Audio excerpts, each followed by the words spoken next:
This is not the first time we've had tangles with Canada over trade. In fact, the last administration did as well. Ambassador Bruce Heyman is the former U.S. ambassador to Canada under President Barack Obama. Ambassador, very good to have you. Good to be here. You know, I wasn't aware, but there are quite a few dust-ups. Now, they were handled very, very differently, obviously, but over everything from lumber to a lot of U.S. winemakers, even just family wineries that were upset they couldn't sell their wares in Canada during the Obama years. I don't know specifically how they all ended, but it was acrimonious.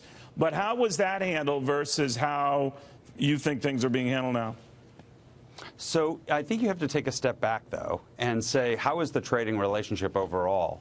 And we do $680 billion worth of trade with Canada, and the U.S. has a surplus in goods and services of $2.8 billion. Now, in a $680 billion relationship, you're going to have some things that you can actually do better and some irritants. And I was a participant in sending letters to the Canadians on several of these items. But I will tell you, the steel and aluminum tariffs have really rocked them. It came out of left field, and I will tell you, I think it's misapplied and inappropriate, and I think there are going to be consequences here. But you do acknowledge that the Trump administration might have a point when it comes to the Canadians playing fast and loose in some other areas. Now, I guess what I want to know, and lumber, I think that goes back to differences with the Kennedy administration. Decades. But having said that, decades. I'm wondering how you handle it there, because it seems to be a broad stroke approach on the part of this administration. What do you think of going that route? Yeah. I think, you know, what we're doing is going into surgery with a sledgehammer instead of a scalpel. And I think that the reality is that the relationship with Canada goes beyond just trade, even though we have this great trading relationship and partnership. It's a relationship where this country has been with us in our time of need throughout history. And so what does that mean, Ambassador? Because I'm sorry about it. Diplomats speak a fine and well-coursed language. And I do know that the Obama administration went to the WTO 26 times. I think 22 of those times regarding Canadian infringements, which were deemed on everything, as I said, from lumber to wine. I think there was soybean-related products as well. And they won every single time. That's why you need a dispute resolution. Right. But how did that work? In other words, because many in this country have a problem answering to an international agency like the World Trade Organization, when in fact, if you play your cards right, it can work out. I was surprised by that. Other administrations had gone to the WTO to get similar results, but most of the time we win with the WTO. I didn't realize that, but your administration did. But what do you do? Because we have an impatience with that. Some of these decisions took upwards of 4 years. So what do you do?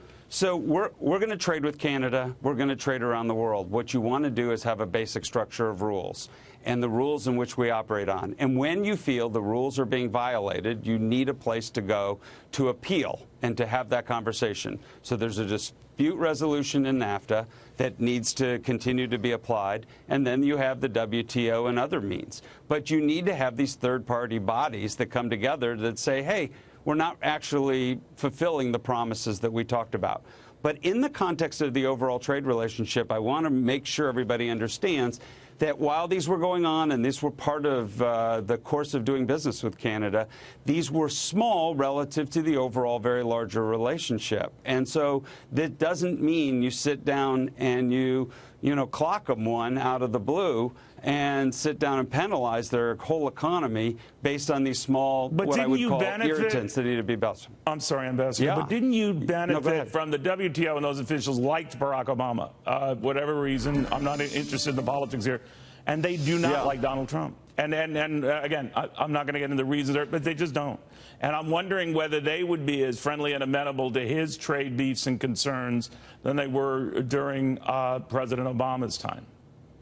I can't answer to that question, but I can tell you we have no better trading partnership in the world in terms of total dollar, in terms of interactions, and the broad-based scope of our economy than we do with Canada, even in the context of having some of these things that we disagree on. And they have stuff with us as well, and Buy America provisions and procurement and other places. But the reality is the very large relationship we have.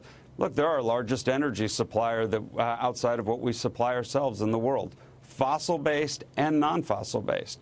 These guys share water resources with us. 84% of the fresh water of North America, the Great Lakes, we share that together. This is our best friend. This is our next-door neighbor, and we've got to find paths to continue to work together as opposed to beating them over the head. Did you ever play one country off another to take a message to the other country? Because there's a prevailing kind of cynical thought here that the president is using his G7 partners to send a message to China that, look, what I can do to my friends, can you imagine what I'll do to you? We had significant conversations with regard to Chinese steel dumping. That was going on. I remember. We had conversations, we had conversations with regard to wine and wheat and softwood lumber. Make no mistake about it, we weren't shy about having very challenging conversations with the Canadians on some of the things that we disagreed with. But in the context of the overall relationship, there was no sense that we would come after them. And I think the language that's being used more recently is misplaced.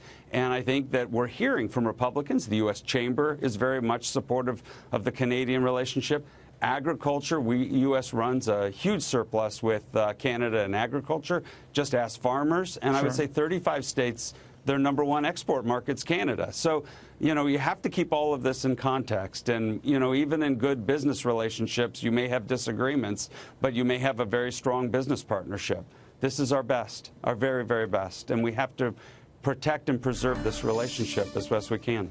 Ambassador, thank you very much for taking the time. I appreciate it. Pleasure.